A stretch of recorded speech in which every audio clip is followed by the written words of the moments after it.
Gênesis 43. A fome continuava rigorosa na terra. Assim, quando acabou todo o trigo que os filhos de Jacó tinham trazido do Egito, seu pai lhes disse: Voltem e comprem um pouco mais de comida para nós. Mas Judá lhe disse: O homem nos advertiu severamente: Não voltem à minha presença, a não ser que tragam o seu irmão. Se enviares o nosso irmão conosco, desceremos e compraremos comida para ti. Mas, se não o enviares conosco, não iremos, porque foi assim que o homem falou. Não voltem à minha presença, a não ser que tragam o seu irmão. Israel perguntou: Por que me causaram esse mal, contando àquele homem que tinha um outro irmão? E lhe responderam: Ele nos interrogou sobre nós e sobre nossa família, e também nos perguntou: O pai de vocês ainda está vivo? Vocês têm outro irmão? Nós simplesmente respondemos ao que ele nos perguntou. Como poderíamos saber que ele exigiria que levássemos o nosso irmão? Então disse Judá a Israel, seu pai: Deixa o jovem ir comigo e partiremos imediatamente, a fim de que tu, nós e nossas crianças sobrevivamos e não venhamos a morrer. Eu me comprometo pessoalmente pela segurança dele. Podes me considerar responsável por ele. Se eu não o trouxer de volta e não o colocar bem aqui na tua presença, serei culpado diante de ti pelo resto da minha vida. Como se vê, se não tivéssemos demorado tanto, já teríamos ido e voltado 2 vezes. Então Israel, seu pai, lhes disse: Se tem que ser assim, que seja. Coloquem alguns dos melhores produtos da nossa terra na bagagem e levem-nos como presente ao tal homem. Um pouco de bálsamo, um pouco de mel, algumas especiarias e mirra, algumas nozes de pistache e amêndoas. Levem prata em dobro e devolvam a prata que foi colocada de volta na boca da bagagem de vocês. Talvez isso tenha acontecido por engano. Peguem também o seu irmão e voltem àquele homem.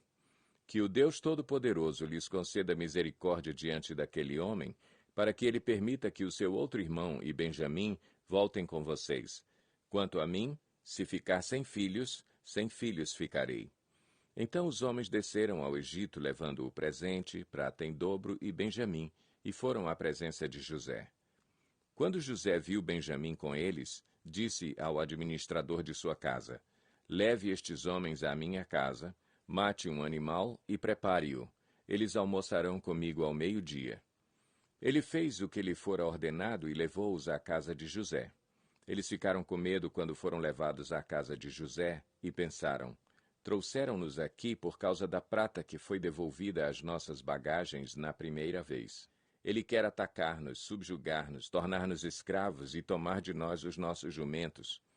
Por isso, dirigiram-se ao administrador da casa de José e lhe disseram à entrada da casa: Ouça, senhor, a primeira vez que viemos aqui foi realmente para comprar comida.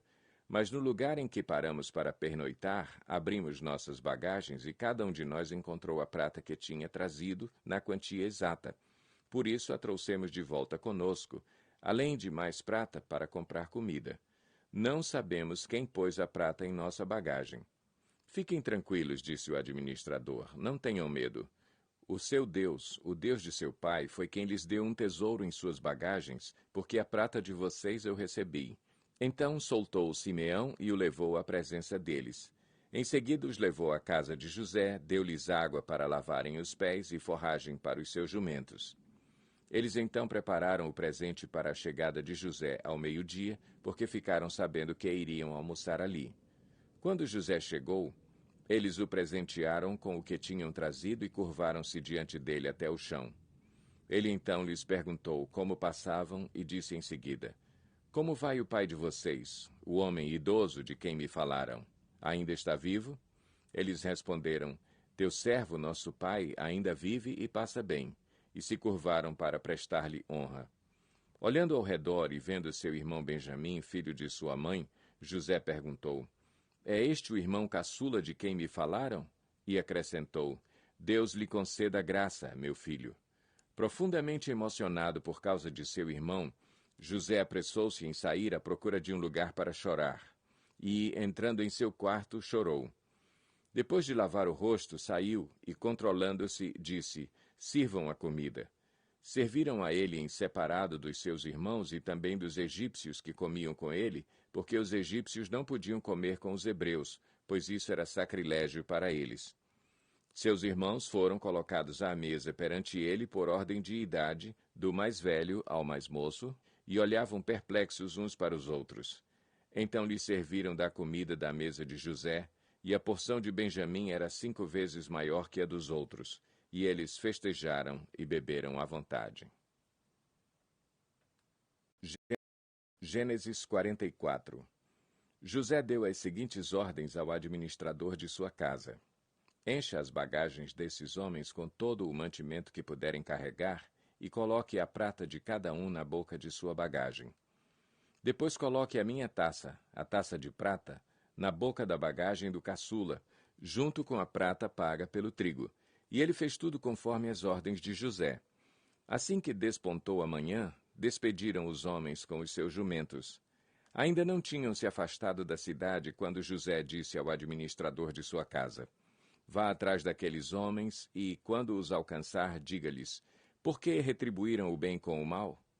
Não é esta a taça que o meu senhor usa para beber e para fazer adivinhações? Vocês cometeram grande maldade. Quando ele os alcançou, repetiu-lhes essas palavras. Mas eles lhe responderam: por que o meu senhor diz isso? Longe dos seus servos fazer tal coisa. Nós lhe trouxemos de volta da terra de Canaã a prata que encontramos na boca de nossa bagagem. Como roubaríamos prata ou ouro da casa do seu senhor? Se algum dos seus servos for encontrado com ela, morrerá, e nós os demais seremos escravos do meu senhor. E disse ele: concordo. Somente quem for encontrado com ela será meu escravo, os demais estarão livres.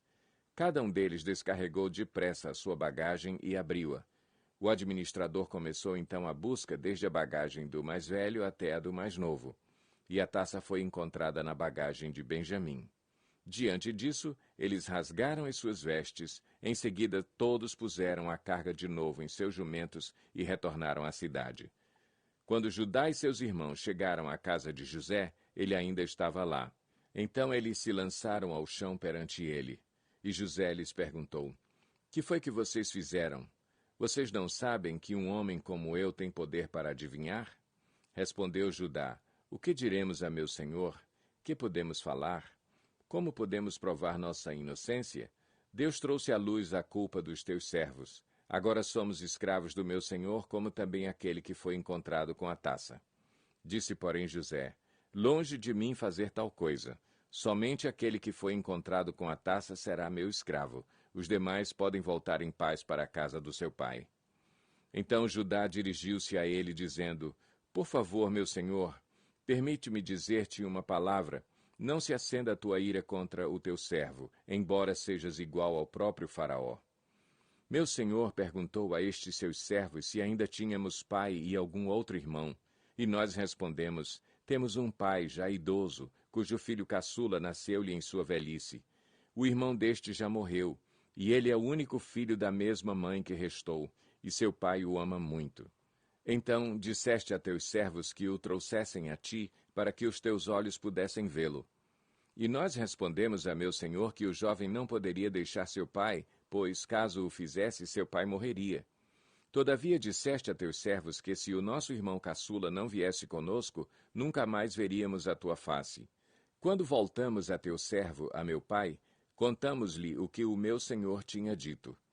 Quando o nosso pai nos mandou voltar para comprar um pouco mais de comida, nós lhe dissemos: só poderemos voltar para lá se o nosso irmão caçula for conosco, pois não poderemos ver a face daquele homem a não ser que o nosso irmão caçula esteja conosco. Teu servo, meu pai, nos disse então: vocês sabem que minha mulher me deu apenas 2 filhos. Um deles se foi, e eu disse: com certeza foi despedaçado, e até hoje nunca mais o vi. Se agora vocês também levarem este de mim, e algum mal lhe acontecer, a tristeza que me causarão fará com que os meus cabelos brancos desçam à sepultura. Agora, pois, se eu voltar a teu servo, a meu pai, sem levar o jovem conosco, logo que meu pai, que é tão apegado a ele, perceber que o jovem não está conosco, morrerá. Teus servos farão seu velho pai descer seus cabelos brancos à sepultura com tristeza. Além disso, teu servo garantiu a segurança do jovem a seu pai, dizendo-lhe: Se eu não o trouxer de volta, suportarei essa culpa diante de ti pelo resto da minha vida. Por isso, agora te peço, por favor, deixa o teu servo ficar como escravo do meu senhor no lugar do jovem e permite que ele volte com os seus irmãos. Como poderei eu voltar a meu pai sem levar o jovem comigo? Não, não posso ver o mal que sobreviria a meu pai. Gênesis 45. A essa altura, José não podia mais conter-se diante de todos os que ali estavam e gritou: Façam sair a todos! Assim ninguém mais estava presente quando José se revelou a seus irmãos. E ele se pôs a chorar tão alto que os egípcios o ouviram, e a notícia chegou ao palácio do faraó. Então disse José a seus irmãos: Eu sou José. Meu pai ainda está vivo? Mas os seus irmãos ficaram tão pasmados diante dele que não conseguiam responder-lhe. Cheguem mais perto, disse José a seus irmãos. Quando eles se aproximaram, disse-lhes: Eu sou José, seu irmão, aquele que vocês venderam ao Egito. Agora não se aflijam nem se recriminem por terem me vendido para cá, pois foi para salvar vidas que Deus me enviou adiante de vocês. Já houve 2 anos de fome na terra, e nos próximos 5 anos não haverá cultivo nem colheita. Mas Deus me enviou à frente de vocês para lhes preservar um remanescente nesta terra e para salvar-lhes a vida com grande livramento. Assim, não foram vocês que me mandaram para cá, mas sim o próprio Deus. Ele me tornou ministro do Faraó e me fez administrador de todo o palácio e governador de todo o Egito.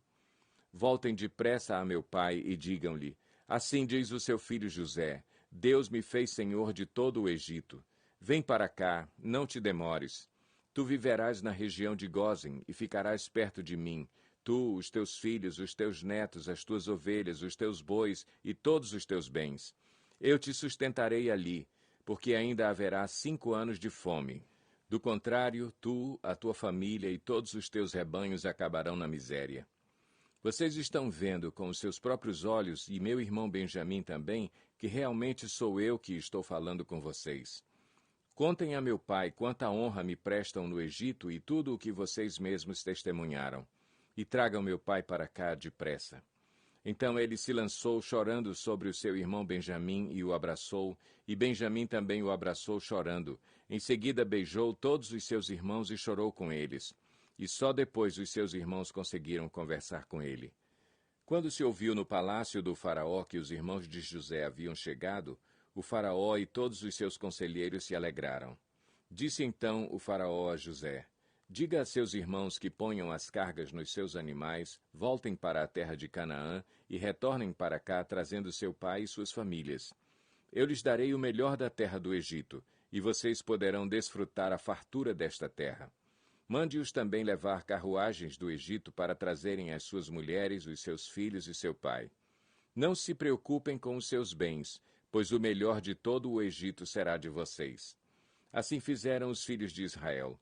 José lhes providenciou carruagens, como o faraó tinha ordenado, e também mantimentos para a viagem. A cada um deu uma muda de roupa nova, mas a Benjamim deu 300 peças de prata e 5 mudas de roupa nova. E a seu pai enviou 10 jumentos carregados com o melhor do que havia no Egito e 10 jumentas carregadas de trigo, pão e outras provisões para a viagem. Depois despediu-se dos seus irmãos e, ao partirem, disse-lhes: Não briguem pelo caminho. Assim partiram do Egito e voltaram a seu pai Jacó, na terra de Canaã, e lhe deram a notícia: José ainda está vivo. Na verdade, ele é o governador de todo o Egito. O coração de Jacó quase parou. Não podia acreditar neles. Mas quando lhe relataram tudo o que José lhes dissera, e vendo Jacó seu pai as carruagens que José enviara para buscá-lo, seu espírito reviveu. E Israel disse: Basta, meu filho José ainda está vivo. Irei vê-lo antes que eu morra.